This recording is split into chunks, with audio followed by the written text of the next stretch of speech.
You're doing some good work lately. See here. Don't jinx it. I don't want to pull on Don't it. jinx Yeah, it. check it. So much fun to this, my friend. And you Yeah, I was gonna say, You missed it already. I mean, when I shaved mine, not that it was overly I- glorious as yours. I I grow don't- right back. I don't I like feel the like fact that I- I don't have a beard right now, especially because it's winter. Yeah, you shaved it up at the wrong time. I mean, I in know. August, I could see it. I know. Yeah. So I have to shave for February. I have to go for a biometric screening. Ah, So okay. my wife and everybody said, why don't you just do it right now? So we That's can okay. live But with you you listen for to another them? month. You should Like, days, yeah. yeah. I know. I felt good though, right? At the end? It does feel Shower good. first. Oh, yeah, it that's- feels very that's good. nice. So a reminder, It'll we are grow live. back. We It'll grow back. Wow. Okay, agenda item 1, hygiene. Check. Oh, come Check. on. I was very clean. You were. Just kidding. Mike, we are live. Okay, thank you, Bill. Okay, I'd like to call to order the January 21st, 2026 Ulster County Industrial Development Agency meeting. Can we please stand for the Pledge of Allegiance? I pledge allegiance to the flag of the United States of America and to the republic for which it stands, one nation, under God, indivisible, with liberty and justice for all. Thank you very much. We'll have the roll call. Michael Ham, here. Rachel Silverman, Here. Stephen Kelly, Here. Joseph Ferraro. Here. Randall Leverett is absent with notice. Trevor Kerwin. Here. And Costabelle. Here. Thank you very much. Quorum. The mission statement of the Ulster County Industrial Development Agency is to advance the job opportunities, general prosperity, and long-term economic vitality of Ulster County residents by targeting tax incentives, bonding, and other assistance to foster creation and attraction of new business and the retention and expansion of existing business. In front of you, you will have the minutes from the December 17th, 2025 meeting on page 3. I ask that you review them, and I will entertain a motion to accept. So. Second. All in favor? Aye. Thank you very much. Public comment on agenda items only, please.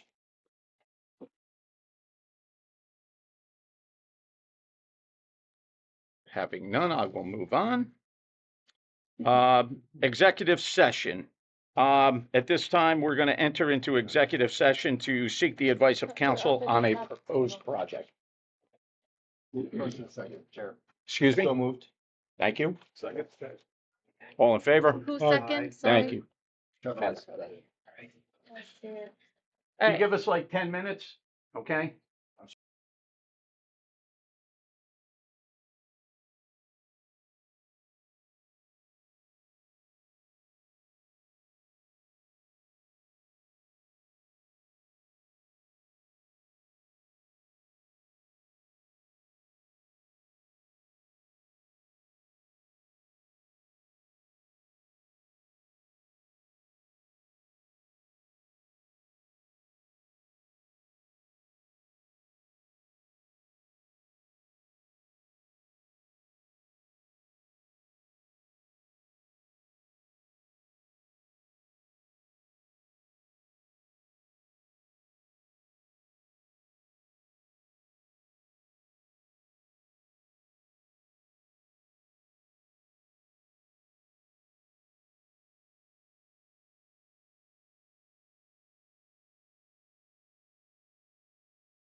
Which one am I in? Now you're, Okay. now our sound's back on. Thank you.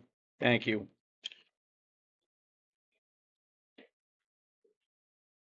Okay, so we've come out of executive session and no action was taken. Let me go into the chair's report. Once again, we continue to get applications coming in. We do have site visits coming up, so Hillary will get that out to everybody. So I encourage everybody to reach out to Hillary and get signed up so we can stay on top of all the site visits and go see what great work all of our people are doing out there that are associated with the IDA. And I'm sure that the executive director has a very robust report, so I will not delay that. Thank you very much, Hillary. Thanks. So I'm not able to get my notes for some reason here in the county building today, but just to continue off of what Mike said, I did bring a sign-up sheet for site visits. I would like to get those completed by the first week in March. And I also highlighted sites that are a priority for this year. When the applicant or when a project closes with the IDA, one of the agreements is that a site visit will take place at a minimum every 3 years. So I think there may be 2 projects that have to have a site visit. So if you notice those sites have not been picked, if you could please pick those, that would be phenomenal. And again, once I have everyone's info on where they want to go see, I can help you to schedule those visits. From there, we've gotten, I would say, a decent number of paperwork back from projects on their annual reporting. Mark and I are working to start to get that uploaded into Paris. We don't at this point have any hiccups that have happened, and we expect an on-time filing. Our audit is scheduled for the week of February 9th. So PKF O'Connor Davies will be on site for that. We will be having a new audit team this year, but it will still be led by Melissa Zott as kind of the leader of that. So we look forward to working with BST as well as PKF O'Connor Davies on getting our audit moving and presented to you. So that will go out to the audit committee in the March meeting. So if you'd like to hear the audit report, we encourage all board members to attend that once it's prepared. From there, talking about our community outreach, Mike and I have had some conversations about kind of what we're looking for this year. I know it is freezing cold out, so we haven't done anything yet, but we're hoping to kind of hit this from 2 angles. One is to offer to work with local municipalities, school districts, whomever is maybe interested in learning more about the IDA, how IDA incentives work, our process and procedures, and do that on more of an individual, informal basis, kind of going around the county and being available to those who'd like to speak with us. And then from there, I think we're looking to focus in on reaching out to the community to have them really understand the IDA. You know, we spent a few years working on economic development as a whole, and I think now we want to narrow in on the IDA, what it does, how it operates, what powers it does and does not have, you know, what we can and cannot do. And obviously looking to kind of put that together once the ground thaws out. So likely late spring, mid-spring. So if anyone has ideas, things that they feel like we need or don't need, please, you know, we're in the planning stages. We'd love to hear everyone's feedback on that. And then lastly, I'll move into projects. As Chair mentioned, we have lots of applications coming. We're continue to meet with projects, and as those come, we'll be sharing those materials with you. We also post everything online. Please reach out if you have questions, and then you know, we look forward to seeing you guys at the meeting to have robust discussions on projects before the IDA. So, any questions? I'd be happy to answer. Okay, thank you, Hillary. Thank you, Hillary. Great report as always. We'll move into committee reports. We'll start with audit. Okay, the audit report starts on page, I think about 16. And we're really reporting on the New Paltz Way, The percent of local labor was at 83%, and all the statistics are shown in the next couple of pages as we go through it. Can I just add something, Steve? Sure. So you guys will notice on page 19, I had seen this on another IDA's website, so I asked Loki Brill to do it for us. This is an annual report of the projects, you know, to date, and I thought it was really nice because you can kind of see where they're at, 75% complete, what their overall compliance is.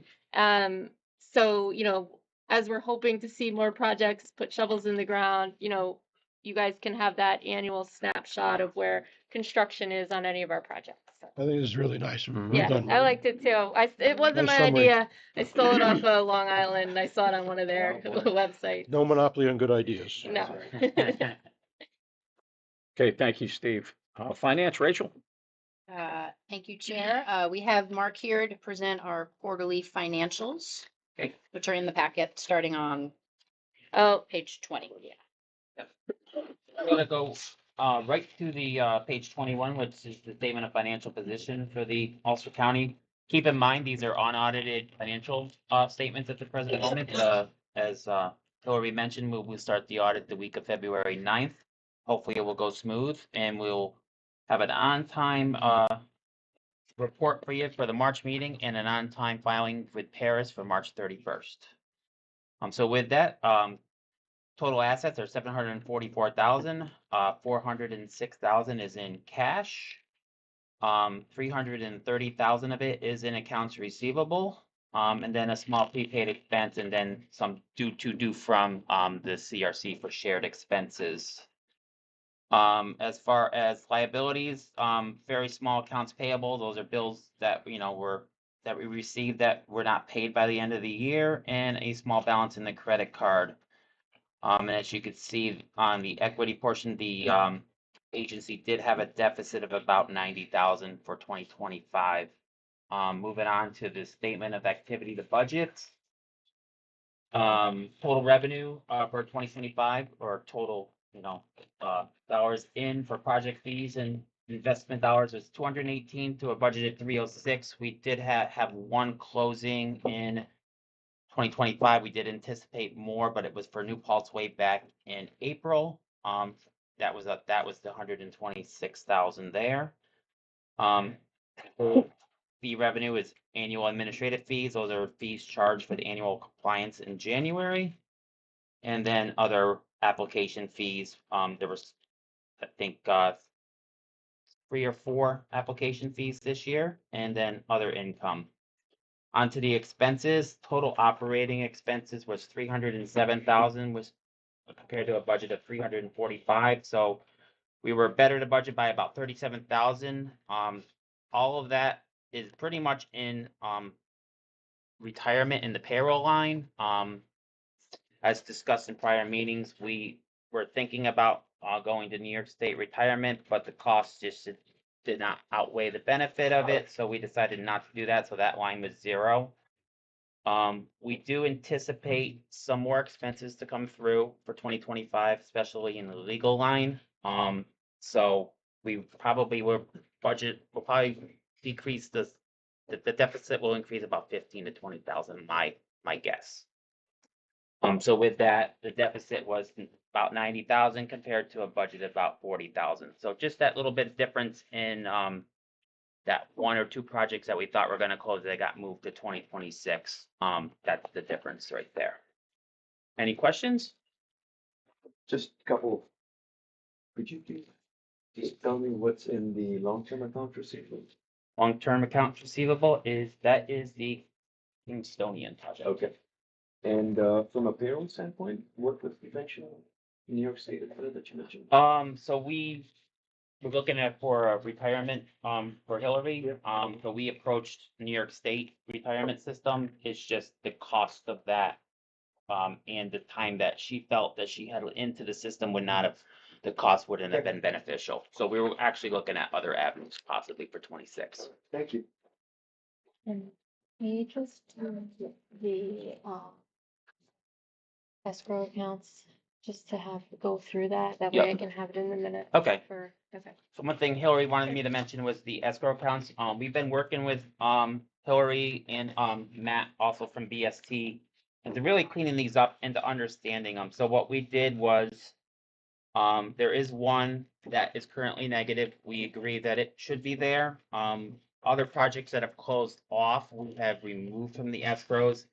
And possibly, if these truly aren't escrow accounts and they're just deposits, and they're not money that's intended to be returned to the project, maybe we should not call these escrows because they're not truly Yeah. escrow accounts. Yeah. And so Yep. what we were, I think for purposes of the audit, we were looking to kind of remove the escrow designation on projects that are, no longer moving forward. Because we've reviewed with council, we've had many discussions on this, we've reviewed our policies, and it looks like these are non-returnable amounts. And so we'd like to zero out some of these accounts and maybe we'd like to have that well documented in the minutes. So, however that maybe motion might look or what you think to move that forward. We just want to be clear. Just a voice vote. Okay. Just a voice vote to move those. Okay. They're in the escrow funds, those projects are not happening anymore. yeah. So that can go back into the general coffers of the IDA. So, So maybe. And that would go into this year, so it would help to offset our loss. So maybe a simple motion to move Let's get a escrowed funds into the general fund. Motion. second. Second? All in favor? Aye. okay. Thank you guys. All right. Any more questions on Any the more financials?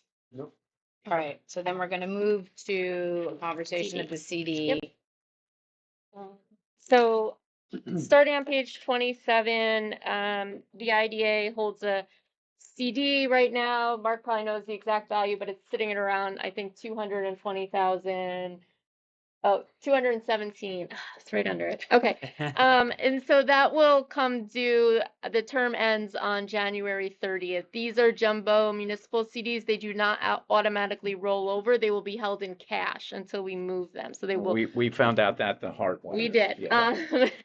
So we have spoken with M&T Bank. I have done extensive research, calling the county. We really, at this point, have two options, which is M&T Bank to renew a CD, and you'll find those rates on page 29. I have reached out to Bank of Greene County, which is the other bank in Ulster, that has branches in Ulster County that can accept municipal deposits. I've not gotten a quote from them. We did do some research on potential other, types of assets. So you'll see some information about treasury bills on page 27. And I did look into NICLAS, which is another type of, asset holding for municipalities. And unfortunately, the IDA is not eligible for a NICLAS account. So I think we were hoping. Do you have a recommendation then?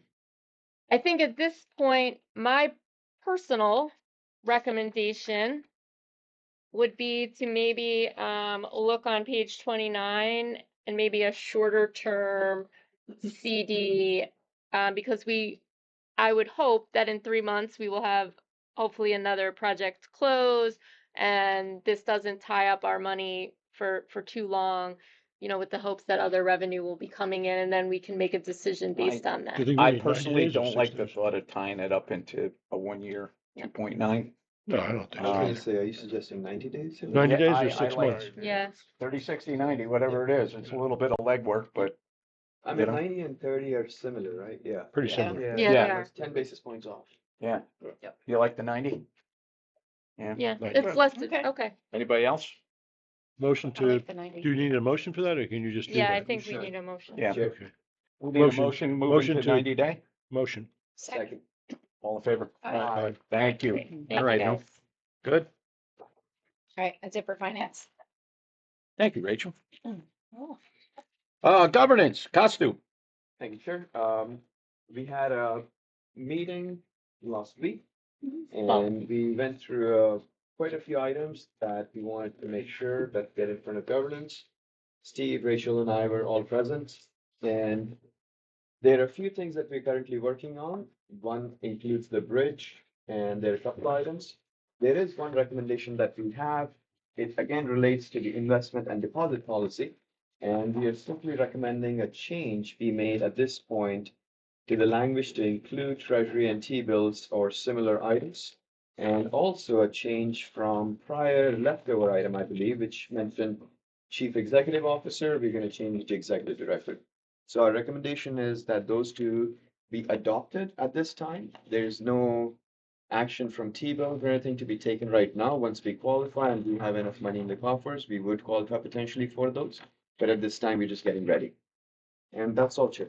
Let's move for a motion on, Just want to make sure I understand it. too. Yeah, So- okay. So concept and permitted investments, we're going to change the reference from CEO to executive director. Yep. Yeah. And then we're adding just a simple obligation to the United States, including T-bills notes. Correct. Yeah, Okay, just need a simple motion for those changes. okay. Can I get a motion on the changes? Second. All in favor? Aye. Thank you. Thank you. Great costume. Good job. Very good. Thank you.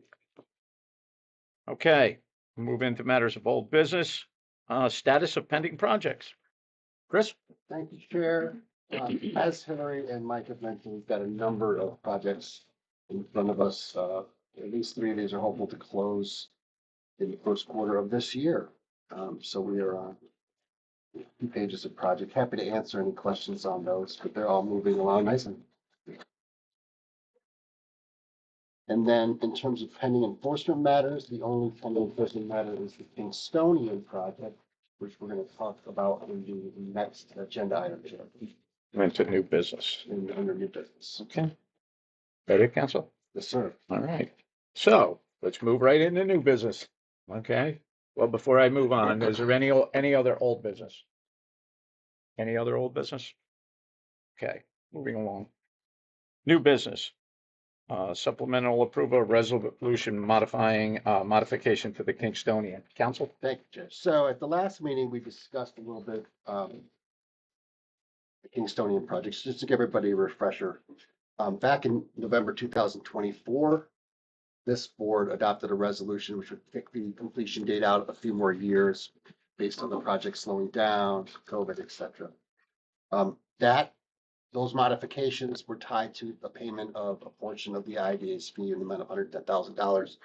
There was some back and forth with the project applicant as to the payment of that amount, whether or not the full amount should be paid. So after discussions with Hillary and the project applicant, if you look on Exhibit A to this resolution, the proposed terms are laid out there.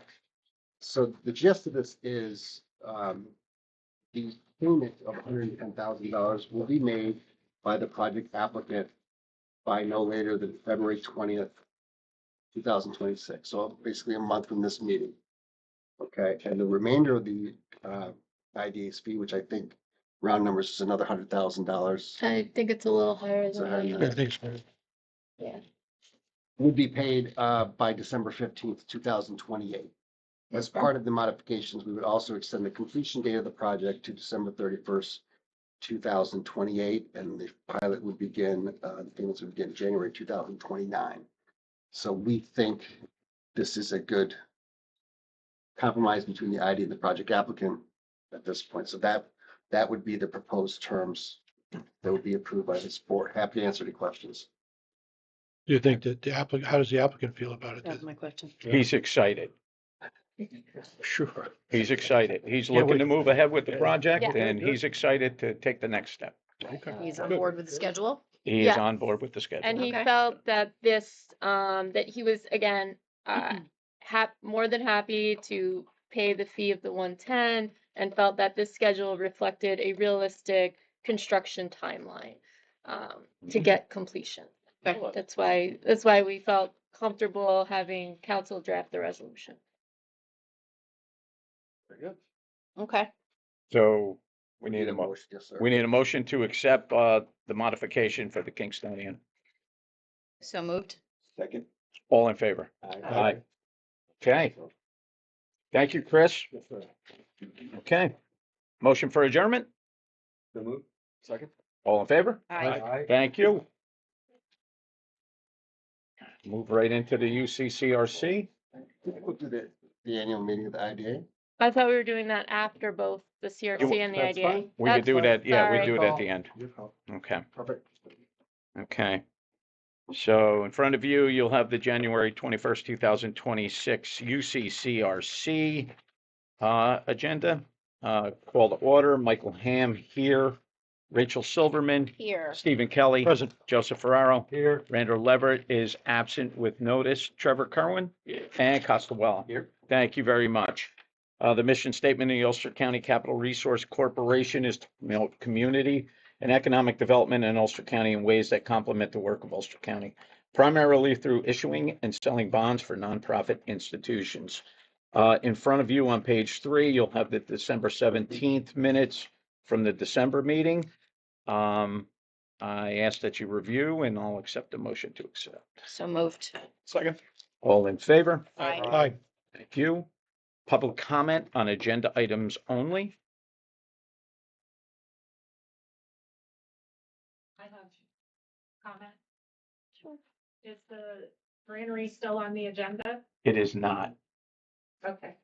Why? Due to the amount of that we received late yesterday, Yeah, it wasn't fair for this board to move ahead with anything on the granary at that Okay. time because we didn't get a chance for all board members to review the information that was received later on in the day. okay. Would you still like to hear I can still give public comments though, correct? No, meeting agenda- No, there's no public agenda- comment agenda right now on the item, no, it's project. not on the agenda. Okay.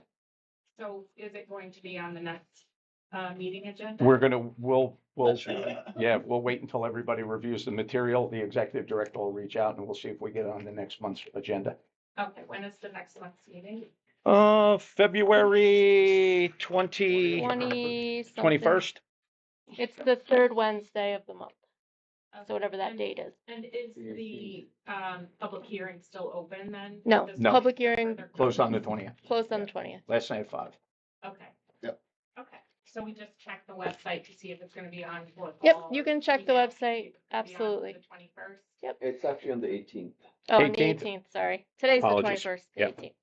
28th. Yes. Okay. Third Wednesday of the month. Third Wednesday of the month. Okay, I thought, was I sleeping? Did I miss? Maybe. We did, and We updated everything on the everything was website, updated, all of yeah. our materials were posted and printed, so I'm not sure. Should have been in that. Wasn't it on an original, which I put on the website? Yeah, and then we updated the website, It must have yesterday. been- Yeah, I was gonna say, 'cause the Yeah. one that I have, that my paralegal pulled had this all Yeah. still on the agenda It was updated last night. last night. And then printed and At what um, time was it updated? after 5. Unfortunately, we received late comments, so, I'm only one person. Okay. Yeah, No, I'm just asking a question. yeah. No, that's fine. Okay, all right, thank you. Thank you. All right, thank you. Chair's report, let the report from the UCIDA Chair's report reflect the Chair's report for the UCCRC. Executive Director's report? Let the executive director's report for the UCCRC also reflect that of the UCIDA's. Committee reports, audit? There's no further report than what we had, so we can continue from the other report. Thank you, Steve. Finance? For finance, Mark is gonna go over the quarterly financials for UCCRC. So in front of you on page, I believe 6, Yep. Is the financial statements of the Capital Resource Corporation. As with the IDA, these are unaudited financials. So they are subject to change. But with that, we'll go with the total assets of 714,000 at the end of the year. All of that is in the bank accounts for the corporation. Moving on to liabilities, there is a small amount, just like we saw in the IDA, the due from, that's for shared expenses. And then likewise, I think the same discussion points of the IDA escrow accounts pertain to the CRC as well, so I think we should change the naming of these accounts, being that they aren't true escrow accounts. With that, you can see that there was a surplus to the corporation of approximately 281,000 for last year. So we'll move right on to the P&L statement. So total profit or income for the organization in 2025 was 335,000. 323,000 of that was in closing fees, and that was for the, I believe the Woodland Pond, closing that happened, in the third and Yes. fourth quarters of the year. On the expenses were 54,000. Most of that, other than accounting fees and audit fees, are shared with the IDA. So, if the IDA's expenses will change, so will the CRC. So any changes in the IDA could reflect, in the CRC's financial statement. So with that, as you can see, there is a, surplus of 281,000. Just, don't even look at the 54,000. I don't know how that snuck into the bottom there, but it was 281,000.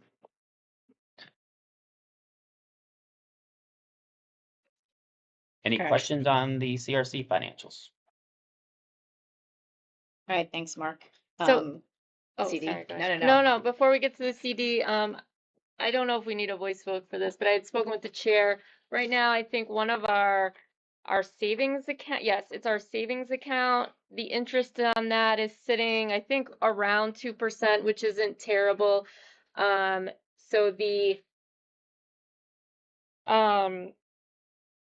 administrative fee of it was like 3 something for the Woodland Pond closing. We'd like to move that out of checking and at least into the savings as we're working on the bridge loan fund. We don't want to tie it up in a CD, but we would like to at least earn a higher rate of return on that money. Motion to do that. So moved. Second. All in favor? Aye. Thank you, Hillary. I forgot Yeah. about that. No, it's okay. Well, since we're all here, at least Yeah. have it in writing, so. Anything else, Rachel? Yes, we have a similar CD Same. Yeah. coming Page 10. due at the end of January, so I don't know if we just want the conversation to Sure. reflect the decision we made previously for a 90-day CD when this current one becomes due. Here's the 90-day schedule. It's the same thing. It's the same It thing. it reflects what we did in the UCIDA. Yep. Can we get a motion to accept 90 days on moving the CD? So moved. Second. All in favor? Aye, Aye. Thank you. thank you. Thank you, Rachel. Governance. Chair, nothing in addition to what was discussed in IDA meeting, can we please have the minutes or the comments from IDA meeting be reflected in the UCCRC comments or the governance comments? Okay. Thank you. Thank you. Old business? None. New business? Chris? Do you want to start with the salary? Do you want me to? Do you wanna- You can start the projects, applicants are here and they do have a presentation that's in your packet, so. Yeah, I'll lead off. So the Alright. CRC received an application from Senior Life Foundation, Inc., which is a not-for-profit. It relates to the construction of independent living senior residences, assisted living and memory care residences in the town of Lloyd in the county. And we've got some folks from the company that are here to give you kind of an overview on the project. So with your permission, we'll let them make their presentation. Yes, sir, Ray. You Come can up here so you can come be up, on the camera. yeah, if you wanna maybe Maybe come that up end, here. guys. Yeah. And then, page 52 is where, the PowerPoint starts and then the application is prior to that. I don't know if you want to sit. We can get you another. Pull the chair in. Yeah, please.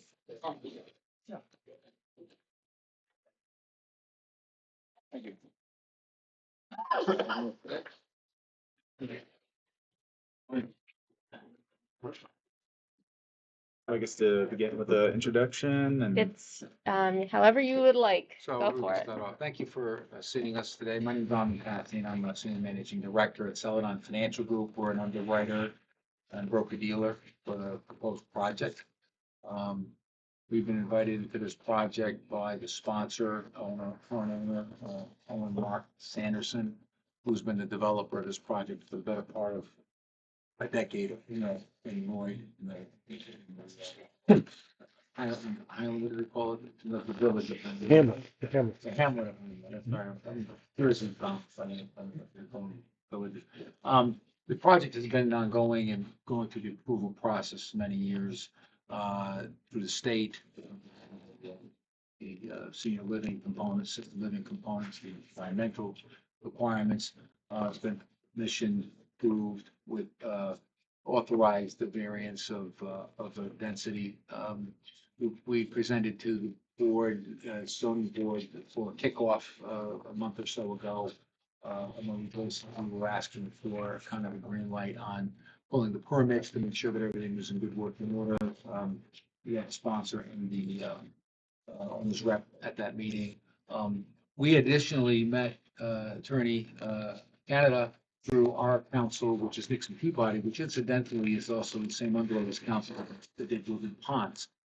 So it was our objective to put the dream team back together, do a transaction. Because we do a lot of business with Nixon and a very good relationship with them. They have a very strong presence in housing and senior living in this part of the country, particularly New York State, and the Shore Council on this. Could you And- clarify where this is? Steve, right before you get to the Mid-Hudson Bridge approach, it's the one up on the hill to the right after you come under the Where overpass. that's big, development. You got the big turn with the wall? Yeah. It's so at the wall. top. Yeah. Okay, Top top of the wall. Engineers would be very pleased with how that is put together. It's very impressive. It is a pretty impressive wall. Must have been pretty expensive. Very. The developer has put up almost $29 million into the project over the last 15 years and going through the approval process. He also owned some storage facilities and self-storage facilities in the area and had a master plan to put this together, and it took many years to do so. We were introduced to Oscar Ross through Nixon Peabody to pursue a bridge financing that would have been a taxable bridge. That would be the equivalent of a taxable bond inducement, a bond anticipation note, without getting approval for a tax exempt issue. When we were so pleasantly surprised by Attorney Canada's process for this, we decided to pull that offering in favor of a tax exempt offering, which we feel will have a greater enthusiasm and support from the investor community that we're working with, all the bigger players, all the investors that own Woodland Ponds. And we're planning to replicate the success of the Woodland Ponds project after all the twists and turns and things they've been through. We feel this offers a very unique and maybe superior opportunity because for those of you maybe look at Woodland Ponds, it's an extraordinary facility.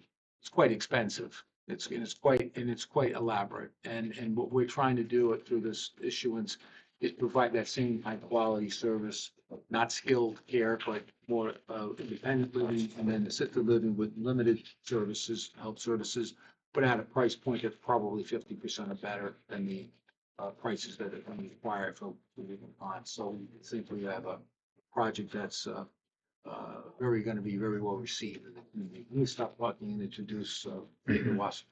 I'm David Wasserman. Good morning. Thank you all for your time and consideration for this application. I am the Executive Director of Senior Life Foundation. We're a Georgia-based 501c3 housing nonprofit. Our mission is to provide housing for seniors 55 and older, also certain individuals and families, and the affordable and workforce income tax brackets. And we are a nationwide operator, and our experience with our board and my experience personally goes back about 20 years now in this space, operating, like I said, across the country. Focus has been primarily on affordable and workforce, but also senior, and certain board members of our organization have extensive experience in new construction of assisted living facilities, as well as CCRCs and other senior housing across the country. We're very excited to be a part of this project, and we think this is going to bring a lot of value to the community. We could also just delve into some of the things. We'll leave it in your hands how you want to proceed. We can go into any aspect, chapter, verse of the project, timing, size, the magnitude of the project, construction. We gave you this proposal. It's a fluid document in that it's going to be part of the marketing materials we're going to provide to the investment community. We sort of contoured it to Ms. Nichols, on a request to make sure that the board members a viewpoint of what it is, to give you a good flavor of this project. One of the areas where I think we are gonna attempt to mitigate some of the risks associated with the similar projects in the area, and the Woodland Ponds too, is that construction in New York is not easy. It's a very, very challenging thing to navigate. And one of the areas where the sponsor has great experience, but maybe in Florida and in New England, is that, he's got great local representation here for this project. He's Paul Cohen so was it Central Valley Construction. He's done a lot of work with Bovis and other bigger contractors over the years. He's done 25 years, I think, in the Hudson Valley doing various projects. We felt that was very important, and I think the investor community concurred because, we don't need to replicate the wheel. We're going back to the same type of investors that were enthusiastic about bonds, right? So there's no reason to, go and get new clients when they're already there to buy these deals. One of the areas of opportunity to make this project more appetizing to the investor community was to bring in a strong general contractor. And that is a paramount issue that, being in the muni space for a while in projects, finance and infrastructure financings, it's a no man's land sometimes to navigate these projects and make sure they're being done on budget as scheduled. And so we've been in negotiations, and we've contracted with Consigli Construction to be the general contractor with their commitment to hire locally the subs. We're going to be meeting with them after this meeting down in Lloyd to go through the process. Do some value engineering on the project to make sure that we're not, the numbers are real within what they are. But the concept is that the engineering, so thus far, it probably indicates that there'll be a certain percentage of this project that will probably need to be prevailing wage and apprenticeship governed, although the project's not going to require it per se. There are certain aspects of the project you cannot avoid because of the elevators, sprinklers, anything touching 9 West. You're going to require to do that. So they're fully committed to doing what's required and what's necessary to keep the project in good standing. The idea is that this will be an independent living facility and an assisted living facility.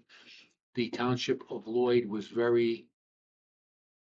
let's just say they were very savvy in tying them together and requiring that the both projects get built concurrently, and that the completed full ILF. I mean, if Woodland Pond is 177 units, this is 197 units.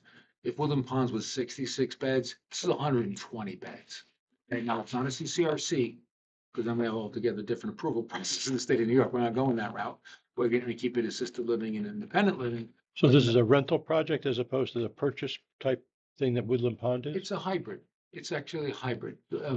Mr. Sanderson's core business in the latter part of his career was building and managing active adult communities in Florida. And some of those projects have leased land with chattel that's owned by the resident. And they're going to take a chapter and introduce this product here, which I think is going to have a very favorable outcome.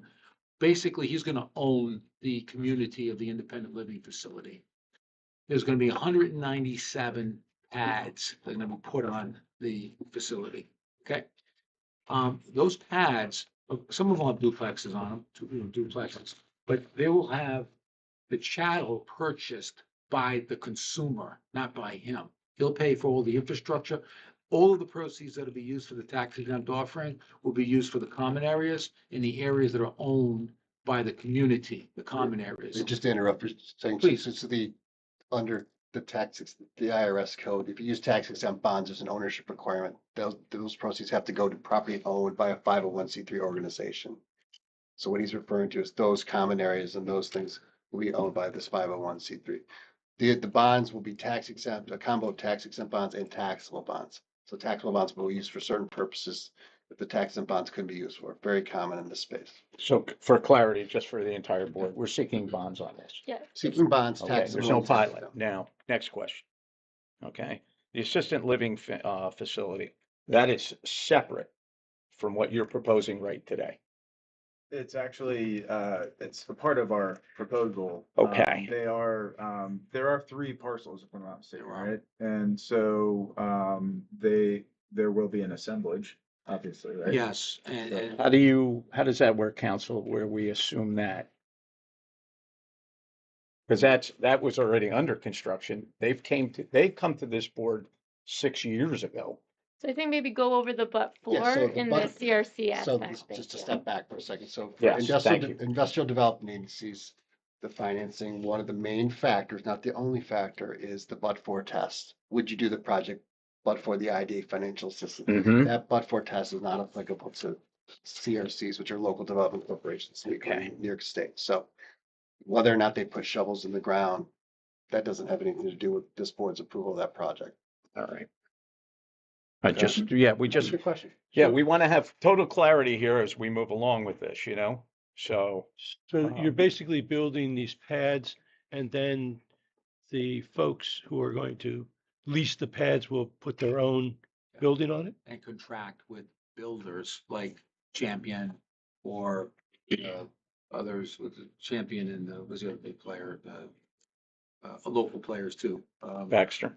Baxter's a big one, and basically they're going to basically contract with them for probably a 12 to 1,600 square foot, 2 to 3 bedroom residence that'll be chattel sitting on top of it, which they will own.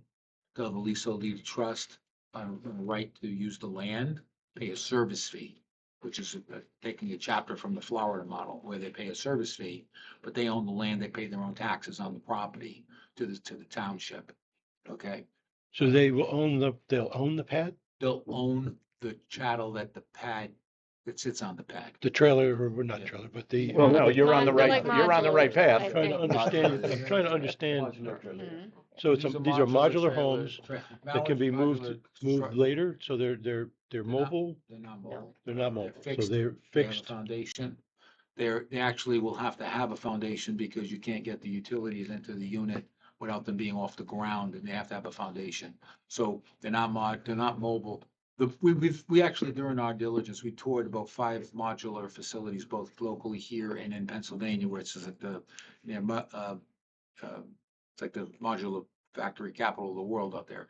And you'd be very surprised of the houses that you see out there that are built with modular construction. Oh, they're well constructed. I mean, they got to drive them 90 miles an hour, 500 miles away. I mean, you know, nobody's debating on the construction on that. I think what Steve was I'm trying to alluding to understand- was basically, is it similar? And I'll use the term, the trailer park. Yeah. You know, you purchase the house, you put it on the property, you rent the lot. Yeah. That's what, You lease the lot, you have a right lifetime use to the lot with your purchase of the membership in the unit.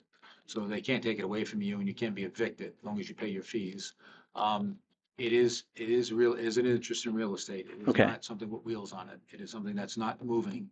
They can be transferred. There's no restrictions on But transfer. they could sell it down the road. They can sell it. So what is the pad that you talk about? That is the units or the subdivision of the homes, So it's just really it's the property. the property, The real property, the real dirt. property. It's just the dirt. It isn't like there's a concrete pad that the house. There will that's be a series of Foundations? 7 phases or 6 phases of this project that will be built out consecutively in accordance with the town of Lloyd.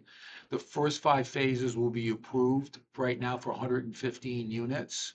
That Okay. will be going in with the roads and the utilities which are there already. And actually, the state gave them the ability to put gas lines in, but they won't give them the ability to put utilities, the appliances in. So it's pre-wired for gas, but it is going to be electric mostly. The idea so costly. is that the remaining 85 units will only be approved with the CO on the ALF. So the projects are tied together. And that was given as an accommodation for expanding of the footprint, right? In accordance with the CEQA and the zoning, and it's a very thoughtful thing. You know, the reason, I'm not being facetious, but the reason I ask is because when this was proposed to us a while ago, the but-for did come into play. That was already being built, and they wanted to combine this project that you have now with the assistant living. And we couldn't do the assistant living at the time, okay? That was through the IDA. That was through the IDA. We couldn't do it at the time because they were trying to draft the two together, which we couldn't monitor what already was done Yeah. as to what was going to be done, which would have been an administrative nightmare for anyone, plus not to mention, Hotchkin Russ would have been pulling her hair out trying to figure. Yeah, that's no. Yeah, that's, Yeah, what are you we know. worried about that But for? no, yeah, we did, no, I just wanted, listen, I'm just speaking for clarity. No, I've no, been it's down the okay. road It's on this project, so. It's helpful. It took me, I think I asked you guys a lot of questions to wrap my head around it as well. And I think on page 15 and 16 of their PowerPoint, Mhm. I'm a visual person, so you can kind of see what those communal spaces that the bond proceeds would be used for, the clubhouse, the assisted living facility, there's an aquatic therapy center, the main building, and then at the top, those life plan community cottages, those are not part of the bond proceeds. They purchase those separately. The people who want to live in there. The community, Yeah. the infrastructure, the common areas are going to be sold to the 501c3 in addition to the ALF. The ALF will own both, the 501c3 will own both. Yeah, and that's a gating item. We could never use tax exempt bond proceeds That's unless right. that's in That's place, right. so. So he'll That's a good convey fact. them all. Look, like I said, 28 point something million of equity. You're right, sir. There was a lot of the equity in the ILF and not much into the ALF, and he was trying to do them separately.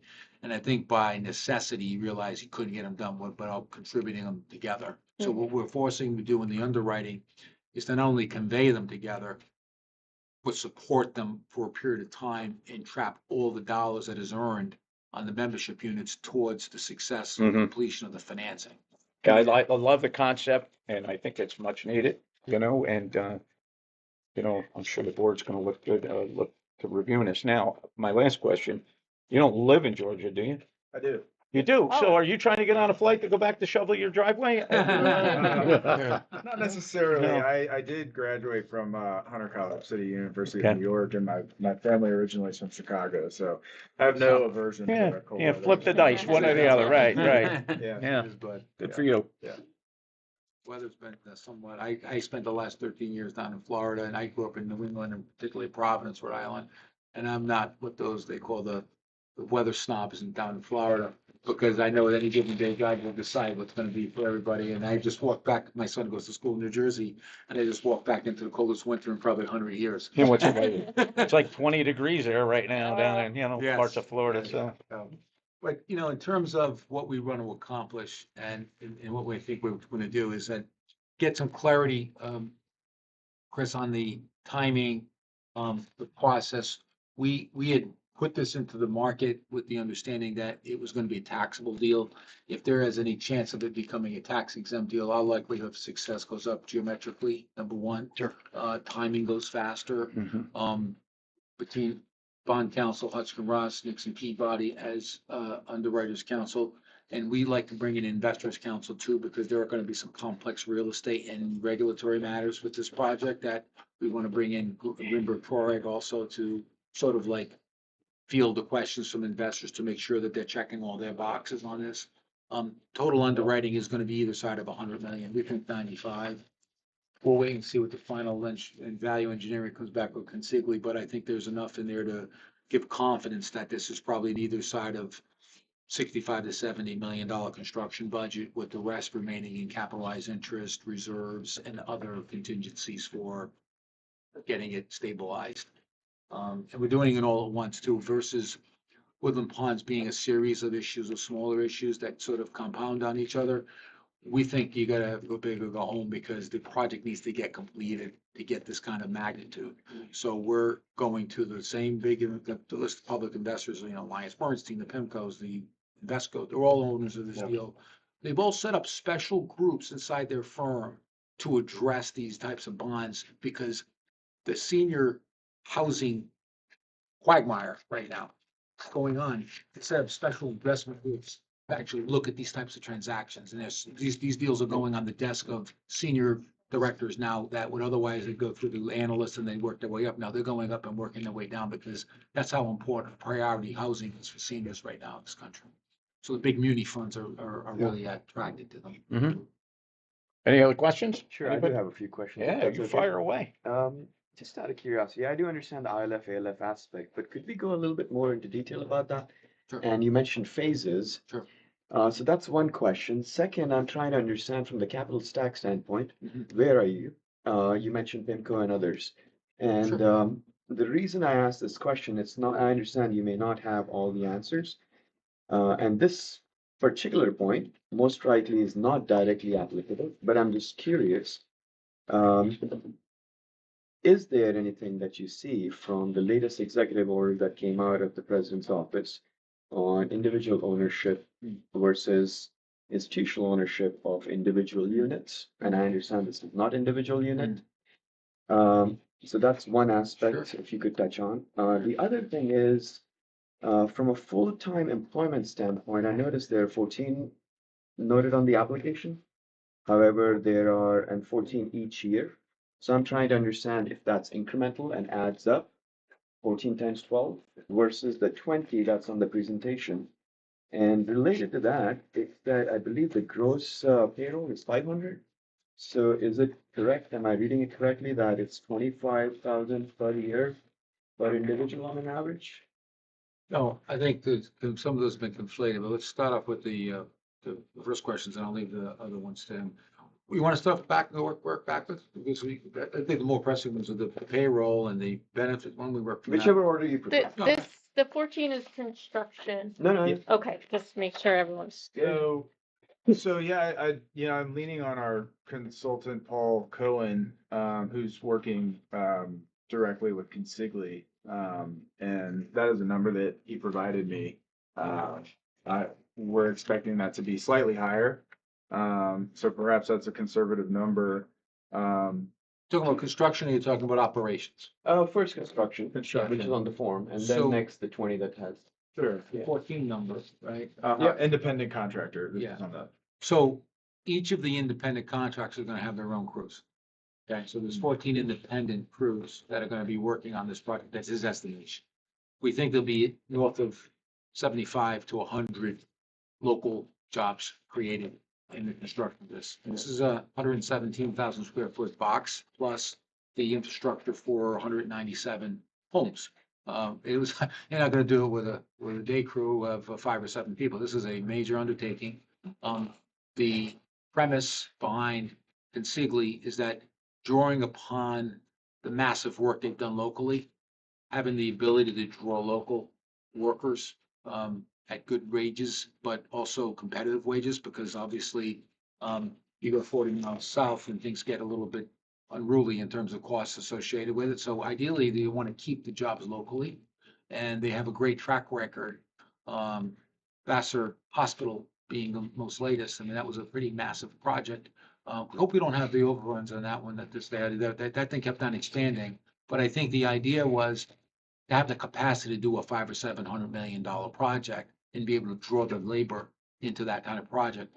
We're going to want, in fact, in the negotiations, price obviously is important. Time is really important because the more we can, while we're going to finance this with tax exempt bonds, it's going to be done under a 3-year bridge loan or a bond anticipation note. What does that mean? It means the borrowing cost is going to be a couple hundred basis points higher because of the construction risk, which we think we've mitigated, but it doesn't go away. If we get a guaranteed maximum price and a completion bond, yeah, we feel really comfortable that we're, without many insertions of amendments, we could probably keep to that budget. But time is the key thing, because the sooner that we can get stabilized and get them built and CO'd, we can refinance it. And then refinance it probably at 100, and I think Woodland Ponds did their permanent financing at 5.8% yield. Okay, we're gonna probably start off at 9, work our way back from there. Maybe I'm light, maybe it's gonna be 350 basis points. But that's the time factor, plus all the perceived savings on procurement, going to the 501c3 versus doing it as taxable. You made me look very smart, Chris, by offering to go this route, because it's millions of dollars in savings for the project that will optimize the ability to get it done on time and at a budget.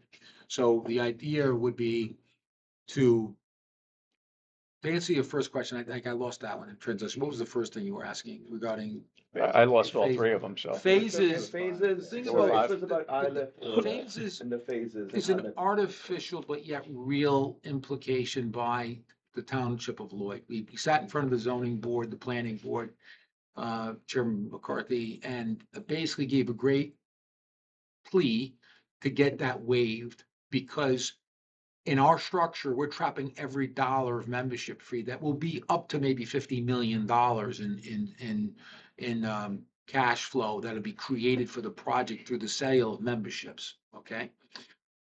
Why not go for the whole 197 if you're gonna trap every dollar, right? Because he's not seeping any money out, he's keeping it all pledged into the project. The developer gets nothing until it's completed and refinanced.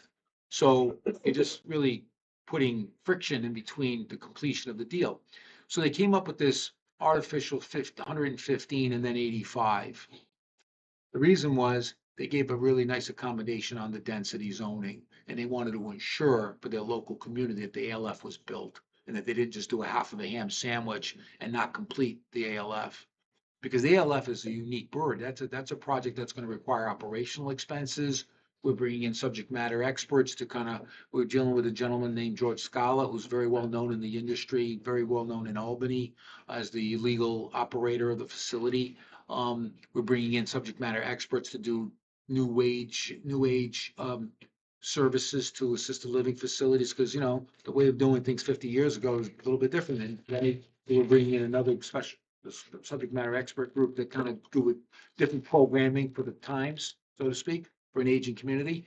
So there's a lot of interest in that, but the margins on that are going to be good, but nowhere near the margins on operating a community where you're maybe shoveling snow. That price might have to be readjusted in our model. But I think the idea is that the ILF is a crown jewel of value.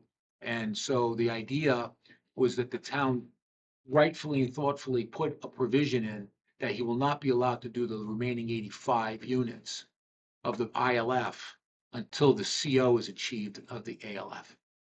And they gave us their word that they would reconsider it when they started seeing the sticks in the ground and the elevation of the facility, because they knew that it was against their interest to put that in there, because if the money's being trapped, all you're doing is cash collateralizing your self-fulfilling prophecy of a deal being completed by having all that money supporting the deal, right? You don't run out of money if it's being trapped. And we use a trustee just like Woodland Ponds. UMB Bank is our trustee, just like it was for Woodland Ponds. So we're really replicating the model for that, with just a better price point, I think, in mid-market consumer. Was there any other part of that I missed? Legislation from the president. Yeah, I mean, these are going to be individually owned. There's no corporate owned apartments. He will have a provision to buy back, I think, some of the units from people that have a change of heart to keep some stabilization of the sales. That's a common practice in real estate development for pads. So do they go back up for resale or do you rent them from the corporation? No, they are going to be up for resale. There'll be a transfer tax on it for the transfer if he has to buy it back.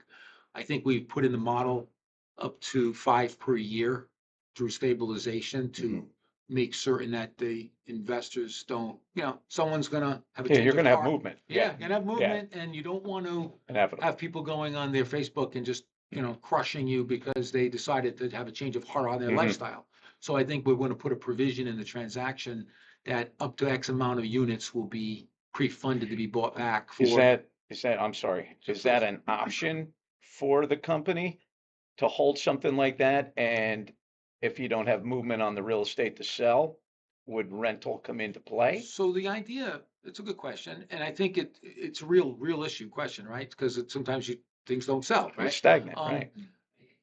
Typically, this would be a 55 and older community. Mhm. However, they made it 62 and over. I've seen that. Okay, that wasn't by accident either. Mhm. The township of Lloyd is sharp. They're Mhm. figuring this out. They don't want undue stress on their local community services. Mhm. Okay, so what we have to do is find a tenant that is going to be a retiree and not going to be running, parties every weekend, or maybe there's different types of parties, but they're not going to be for a younger community. So Hillary can't go there. Yeah, Parties maybe are rental, but I won't qualify for Enough. your. She's a your- rebel. Hillary's a rebel. Yeah, so the idea is that he's going to stabilize it with a stabilizing bid to take them back. Now, don't forget, just for the math, for the purposes of the economics. The membership fees are gonna be about $250,000. They may elevate a little bit higher, but they're gonna be in a range of 250 to 300. Why? Because the chattel, the modular homes, are gonna be between 200 and 250,000, and they're gonna pay that separately. So collectively, between the chattel, membership fees, and the units, they're at a 500 to 550,000 price point. That's a pretty good price point in this marketplace. We think there's gonna be enormous demand, almost elastic demand for something like this. To that end, if someone has a change of heart, they don't wanna go in, they feel young, they don't wanna feel old, they wanna, whatever happens, we will have a pool of money that'll be retained to purchase back a certain number per year for the first 3 years that he will use to stabilize it, take it back and put it out for resale. Who are we using? We're using, Gloria,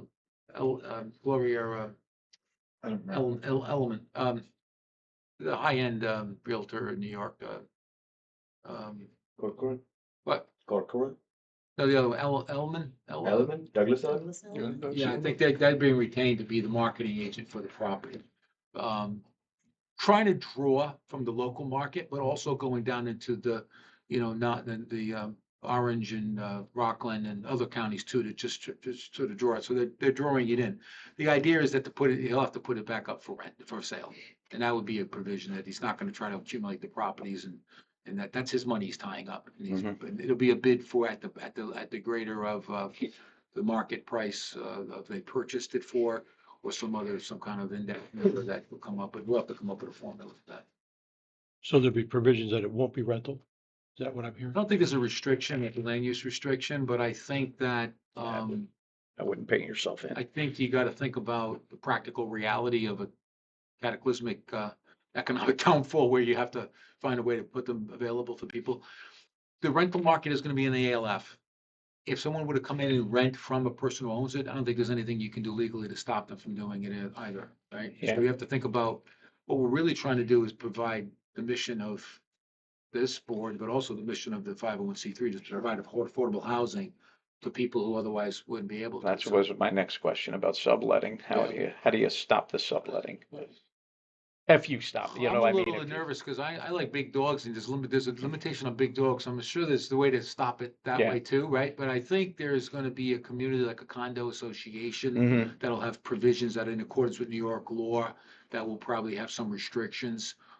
Typically, I think the rules, I lived in Florida. I did take the New York bar and New Jersey bar, but I never showed up to get sworn in New York because it's just too hard to keep it in license intact. I think there's provisions where you can rent it for a period of time per year. And then after that period of time, you cannot rent it legally without, I think, maximum of once a year for 3 months or something like that to keep that provision in place. Okay. I don't know how enforceable is in New York. I would defer I've to seen you that. on that, but I think that's how the land use is restricted. So I'm just trying to understand the business deal of it. So as are the modular homes, the homes that are going to be built, are they bought from the developer? No, they're actually bought directly from the So they're manufacturer. bought from the manufacturer. So if someone is paying 250,000 for a lifetime use of the land?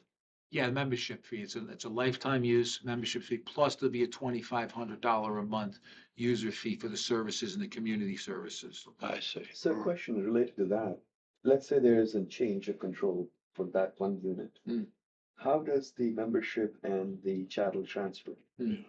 So the chattel will transfer through a real estate transaction. There's a leasehold deed of trust on the property that transfers to. So you have an interest in land. It's just not fee simple. It's limited to leasehold deed of trust, like you have a ground lease. Right. And is there approval of the new buyer or something? Is there some kind of condo-like process? Like I believe there's gonna be a contemplated condo process for that. I think, and you obviously subject to HUD laws and rules, so you can't do it. But I think the idea would be to have provisions to adhere to what it was approved to be built for. That 62 and older was not an arbitrary number. That was a real number. So does the $2,500 fee also include the use of all the recreational? Yeah. Okay, so HOA fee, Yeah. hypothetically, right? Okay, Yeah, and security got it. and uses of aquatic and the pickleball courts. Right, and trash pickup, the whole 10 yards. I got you. Snow removal. Snow removal. We're gonna test that theory in about a half hour when we go back down. There to you the go. site. Yeah. But I think we're, You know, it's a very exciting project. It is a hybrid concept, and I believe if this concept does take off, you're gonna see this concept again. This will maybe the first of many. It's a hybrid, what they do in Florida, with a little bit of the, Hudson Valley flavor to it. I like it. Anything on full-time employees? 20, Well, currently we're estimating right around 100 as it's stabilized, and we expect that to be a conservative number also. And I think in our application we noted that we intend to draw from the local community, local colleges for skilled and unskilled nursing and other employees from the local labor force. And I think that's all I can say to it. Any more detail you like on it? I was just looking at page number 60, page number 11 of your presentation. I'm trying to understand the box here. Operation FTE is 20, annual payroll 500,000, so that comes to 25 grand per employee. As I am reading it, I'm assuming I'm wrong because that number seems low. The first year, look at it. You said that's page or 60 of the packet, 11 slide number. Okay. Expected economic impact for shared services. We're just reading. Oh, right here. Okay. Yeah, that's the ILF. It is actually. ILF Yeah, only? it's for the ILF only, yeah. That, and what we're envisioning is one operating agreement for the property manager that will basically provide services to both the facilities. Okay. So there's some common employees for both, but the ALF is a beast of an employer. Okay, that's a beast of an employer, and you know, fortunately, this region has some great universities that they can draw from that keep your graduates local if they're in the healthcare industry, and hospitals that Yeah. are looking for a change of scenery. So this is a very rich area for that type of employee. And look, I think ultimately, if you've ever followed, ever see the movie Nash, Beautiful Mind, Nash Theorem, the concept of conglomerating similar situated properties, assets next to each other, make them all worth more. That's why a lot of casinos and hotels are next to each other, gas stations are next to each other. There's a McDonald's and a Burger King across the street. This could become the senior living capital of people want to retire here. If the success begets more success, that momentum will have a lot of lasting impact. In fact, we're hoping to dig some roots ourselves here to do more facility projects like this in the region. Because I think this is a concept I think is going to take off, and you might be seeing this face again. Maybe in a couple of years. Question. I might have a question though in terms of the process for the approval. I don't want to be presumptuous, but I think if we get approved, there'll be one more meeting, at least maybe two more meetings. Once we get approval and we refinance it with permanent financing, will we be going back to the board for an additional approval? Yes. So you're gonna, just like the underwriter, you're gonna get 2 fees like we're gonna get 2 fees. Okay. Because you're gonna refinance, comment. you're gonna finance this project. Yeah, if you do a short term and then finance it long term. We would want the UCCRC to approve the permanent financing, not extend it or change it or amend it. We would come back for another approval 2 So years. essentially you'd be looking for refunding bonds, Refunding bonds, yeah.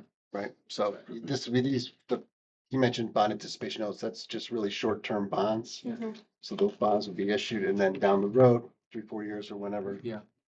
CRC would go through the same process again, an application to issue refinancing bonds. Yeah. Public hearing, et cetera, and then those bonds to refund these bonds. You love bonds. I do. You do? I do. I know. That's it. I know you do. Well, I like bonds. I didn't like bonds until Joe educated me better on There bonds. you go. That's when there's no recourse to the You know? issuer. Yeah. Yeah, That's the best kind of that's why you bonds. like bonds. Those are the best Right. kind of bonds.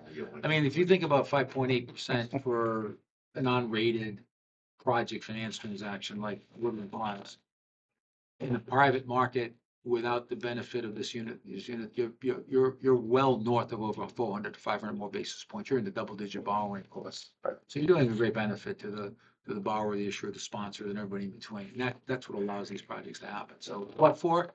Very easy hurdle, I think. Yeah. You know what? Not applicable.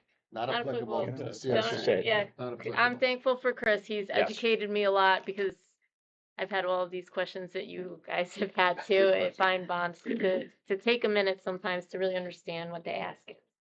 Is there anything else we can ask or answer on what the next steps would be. In your model, are you assuming membership fee escalators year over year? So the model does have an escalator for membership fees from going from 250 to 300. We think that we're gonna start off lower, the sponsor is gonna start off lower to capture the market. And, you know, we're talking about a facility that's 7.5 miles away with funds that has a 2-year waiting list. I mean, theoretically speaking, the synergies for collaboration and for partnership and operational support is just there. I mean, there's no reason why, you know, these facilities could not be in part of a network, just like the dairy farmers are here, part of the same cooperative. And there's no reason, they're drawing from the same pool of people, the same candidates. Yeah, maybe the model's a little bit different, but I think ultimately, I can envision being a little bit forward thinking about this, that this is like a cooperative type of a project. And so the modeling is you're gonna have a saturation point of probably between $500,000 and $700,000 to keep it middle market still. Yeah. But this has been contemplated with capturing market share at good prices to get this thing rolling. Thank you. What are you anticipating the overall monthly cost financing the home, the land lease, and the $2,500 a month service membership fee? Good question. Modeling, we come in about, let's just do the math, just this back of the envelope. For a $250,000 unit on a 30-year financing, you're probably looking at something like about $1,200 a month, something like that for the mortgage on the property. Bad math. I'm a lawyer. I'm not a mathematician, but I think that's the number. 2,500 to 3,500 probably is the number for the membership range, probably for the next decade or so. My sense is you're probably now at $4,000 a month, maybe $4,500 a month. Plus you probably have sales tax, property tax on your chattel, probably another $700, $1,200 a month for that, a year for that, extra for that. So you guess we won that? Yeah. 3,000 maybe? On $250,000 value? 3450. On a $250,000 assessed value, property taxes, you're probably north of 8,000 a year. Oh, okay. So Sorry. someone's gonna pay it. All right, New so York that's, State. so it's $500 a month on top. So you're probably $4,500 to $5,000 a month. My guess is that's just like a range. I think we're using 62. I mean, if you look at the Woodland Ponds for just the lowest level entry for the ILF, the rentals, they're like $78,000, $9,000. We have the comparison in our model. We're gonna undercut that by thousands of dollars. We think 50%, but we don't want to cannibalize anyone. We're not trying to be, we're not communists. But And we're gonna, how does that compare to affordability? on the index, we're gonna be well within senior living prices, okay? Because of the services provided, right? It's all a measure of taxes and services, right? So you get great services, you're gonna get paid taxes for it. I think what you find in that, why I think Woodland Ponds would be higher is that is a pure CCRC, which also provides skill services, which escalates costs. There's gonna be limited services. There'll be some concierge services and some ancillary services not provided by the community, but can be contracted for outside it, which there will be a daycare for seniors and other types of services. Plus, there's a parcel of land for future consideration that they might develop that will support the system. But my suspicion is, again, without checking the numbers, we can give you the model, but we shared the model with you. You could feel free to share it with everybody. My guess is it's probably going to be well within inside the index for affordability. It's not going to be deeply affordable like low-income housing like HUD or Section 8, but it'll probably be in the range for the median, well within the range for the median for the range for this area. And does the town have any requirements from how much affordable housing is required for any such? Senior living's exempt does from not those exist. rules. I assumed that, I but just think, curious. Yep. you know, it's an interesting thing. We're working on some other projects together on affordable housing. We're working on a project in Salt Lake City that's deeply affordable, like indigent, like shelters. And it's a two-edged sword. The state wants to give you money, but the math doesn't add up at stabilization when you're 30% of AMI. It just doesn't, you could give it away. They can't give enough rent to make the math work. So it's a double-edged sword. I think the happy medium is the accommodation, the support from the community, and let the market sort of settle in until it gets moving. I think right now we're in a good, safe range without getting too much support that requires going into a deeply affordable number. Because I think at some point it becomes uneconomic. Anybody else? Any questions? Anybody? Going once, going twice. May I? No, I don't enter in a public comment on this. Not public comment. I don't take no questions off the floor though. Okay, Okay, but thank you. sure. Anyone else? Nobody at the board? Okay. Thank you. Thank you so very much. much. Thank you. So Entertain a motion. let's discuss the resolution a little bit, okay? Yeah, you get into that. Okay. You're gonna go into session, should we leave? No, no, No, no. no, No, we're gonna no. go over the resolution Yep. and then. So before you is a preliminary inducement resolution. So this resolution simply does two things. One, you're required to hold a public hearing under your certificate of incorporation because you follow the same public hearing requirements as the IDA. You're offering financial assistance over $100,000 in this case through tax exempt bonds, the savings on those. Since they're issuing tax exempt bonds, you also are required under the IRS code to hold a public hearing. And after that, get the county executives approved. So we kill two birds with one stone, hold one public hearing to cover the state law and the federal. Guys, we're still live streaming. Sorry, just. The second part is official intent. This is more complicated, but the gist is you can only use you can only use tax exempt bonds if you're a borrower to reimburse for expenditures you've made prior to the bonds being issued 60 days before the official intent is established. This establishes that official intent. In other words, by adopting this resolution, if we issue tax exempt bonds, they can use bond proceeds for things they paid for up to 60 days prior to today's date. Okay?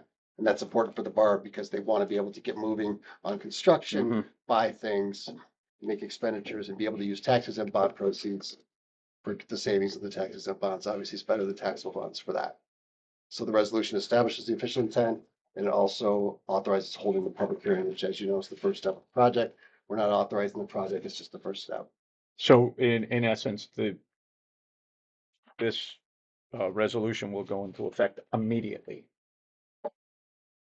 With respect to the official intent, Yeah. yes. Starts the clock. Starts Starts the the clock. clock. It's not There an you go. approval, though. Thank We you. still have to hold a public Right. hearing. Thank you. Yeah. Yeah. Starts the clock. Starts There the you go. clock, and if we were to issue tax exempt bonds, they could reimburse with those tax exempt bonds up for expenditures made up to 60 days Okay. prior To to today. today's date. Yes. Okay. And that's kind of a esoteric rule, but All right. happy to answer any questions. Questions?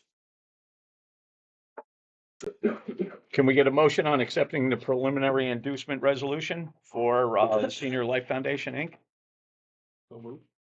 Second? All in favor? Aye. Aye. Aye. You guys are all set. We'll be in touch. Yeah, we'll, Is we'll, there a chance we can do this on the next meeting, or do we have to, do you think it's pretty soon?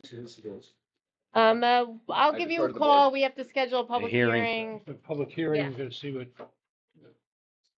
That would drive our calendar. Could you forward me the secret materials? I think you mentioned Yeah. you have all those. You could send those my way. That would I'd like to see them too. Thank you. Thanks, Ben. not comfortable. Motion for adjournment? So moved. All in favor? Aye. Okay. Anybody need a quick break? We're just gonna roll into the annual meetings. Let's see here. Let's do the IDA annual meeting first. Call to order. We've already, we're rolling right in, so we'll move ahead. Roll call. Michael Ham here, Rachel Silverman, Here. Stephen Kelly, Present. Joseph Ferraro, Here. Randall Leverett, Trevor Kerwin, and Costa-Walla, and I'm sorry, but Randall Leverett is absent with notice. Okay. Mission statement of the IDA is to advance the job opportunities, general prosperity, and long-term economic vitality of Ulster County residents by targeting tax incentives, bonding, and other assistance to foster creation and the attraction of new business and the retention and expansion of existing businesses. Public comment on agenda items only. No executive session is needed. So we'll move on to organizational resolutions. So first up, election of chairman, and then the balance of officers, and then we'll move into annual housekeeping. So So just to step back for a second, the housekeeping resolution, if you look at Schedule A, has the different appointments of the officers, which we can do before we adopt that. It doesn't show you a confirmation of that, but you can take a look at that. Yeah, Who the officers are, the composition of the different committees. No changes from last year, just to make sure folks are on board with those. So can we just move them all in a motion? We could. Well, I would make that motion. Yeah. Second. All in favor? Aye. Aye. Okay. Do we need a motion on the resolution? We just did. I think I that mean, was- I thought that was on the vote. I'm sorry, on the slip. Okay, Just combine everything into one. Yep. perfect, Okay. perfect. Okay, any old business? Any new business? Any new business? Motion for adjournment? Second. All in favor? Aye. Okay. Right into the Ulster County Capital Resource Corporation annual meeting agenda.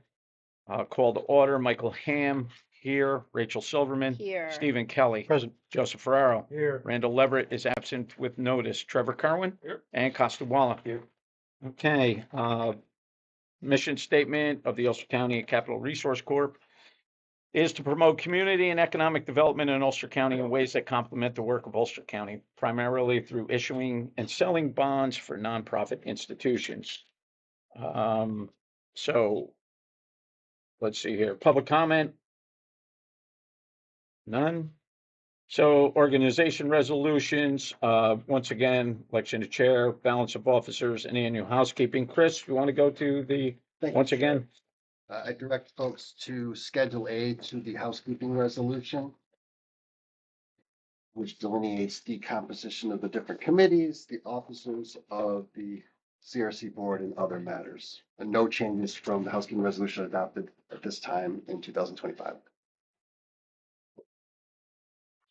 So motion to accept the appointments and the housekeeping.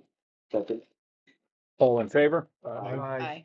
Okay. One quick note, you do seem to have a. I public see comment that. page I on got a there. public Got comment page in here. misprinted. I know, Yeah, but Mark just I didn't pointed know what that that out to was. me. Yeah. I am It's like, from the greenery. It's from the granary. Okay, public so- comments. So I don't know how I remove that. added that in. I'll take it out. My Yeah. apologies. Okay. It needs to be removed. I mean, Okay. it's a public document anyway. It's not subject to FOIL, but I will take it out and update that. Thank you Is it- for is- catching I it. would just make sure it's in the other. Yeah, If it's a public comment, make sure we didn't. Yeah, I'm no, not putting I it didn't out. lose it. I just, I don't know what I did. I'm, That's okay. That's okay. Don't worry about it. oh, A lot going on. you know. What the So, hell did I do? Sure. Is there any old business? Any old business? Any new business? Any new business? Motion for adjournment? So moved. Thank you very much. Okay. I know what I did. You're trying to save paper? You Those know, are crazy. have all the Adobes open and Oh, you yeah. try to Yes. move Oh, yeah. something I on do. one and then I think I moved it onto